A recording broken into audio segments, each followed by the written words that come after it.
जिंदगी सिर्फ इस बात पर डिपेंड नहीं करती कि कौन तुम्हें लाइक करता है। असली बात यह है कि कौन तुम्हारी बाउंड्रीज को रिस्पेक्ट करता है, कौन तुम्हारी खामोशी को समझता है और कौन बिना बोले तुम्हारे लिए खड़ा रहे। आजकल लाइक करना बहुत इजी है, पर किसी की वैल्यू समझना बहुत रेयर हो।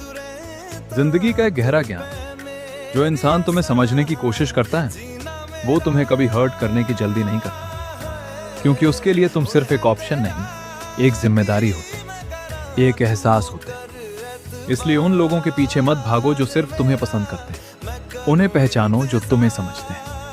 क्योंकि लाइक होना आसान है, पर वैल्यू होना जिंदगी की सबसे बड़ी चीज होती है।